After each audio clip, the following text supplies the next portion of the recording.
আসসালামু আলাইকুম রহমতুল্লাহ। প্রিয় দাখিল 26 ব্যাচ, মাত্র তোমরা ইংরেজিতে পরীক্ষা শেষ করলে। এখন মাঝখানে তোমাদের বৃহস্পতিবার থেকে রবিবার পর্যন্ত একটি লম্বা গেপ। অনেকেই ভাবছো এই লম্বা সময়টা কিভাবে তুমি প্রিপারেশন নিবা বা এই লম্বা সময়টা তুমি কিভাবে কাজে লাগাবা। তো চলো তোমাদেরকে আজকে শেয়ার করি কিভাবে তুমি এই 3টা দিন চমৎকারভাবে কাজে লাগাবা, যেন বিন্দু পরিমাণ সময় তোমার নষ্ট না হয়। তো তোমাদের ক্ষেত্রে পরামর্শ থাকবে, তোমরা হাদিসের প্রিপারেশনটা শুক্রবার থেকে নিবা। শুক্রবার এবং শনিবার এই 2 দিন তোমরা হাদিসের প্রিপারেশন নিবা। আজকে তোমরা একটু বিশ্রাম নিয়ে সন্ধ্যা থেকে তোমরা প্রপারলি আগাইত ফিকার প্রিপারেশন নিবা। অর্থাৎ এক রাতে তোমরা হয়তো এমসিকিউগুলো অথবা বড় প্রশ্নগুলো তোমরা শেষ করে ফেলবে।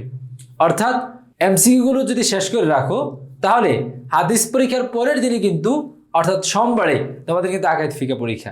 তো সেক্ষেত্রে তোমাদের প্রেশার খুবই কম পড়বে, তোমরা এক রাতে বড় প্রশ্নগুলো শেষ করে ফেলতে পারবা। তোমাদের জন্য আমাদের পরামর্শ থাকবে যে তোমরা শুক্র এবং শনিবার হাদিসের প্রিপারেশন নিবা, আর বৃহস্পতিবার এবং হাদিস পরীক্ষার পরের দিন এই 2 দিন তোমরা আগাইত ফিকার প্রিপারেশন নিবা। তাইলেই তোমাদের এই লম্বা সময়টা কাজে লাগবে এবং 2টা বিষয়ের তোমাদের প্রপার প্রস্তুতি হবে। তো দেখা হবে নতুন ভিডিওতে। আজকে এখানেই বিদায় নিলাম। আসসালামু আলাইকুম রহমতুল্লাহ।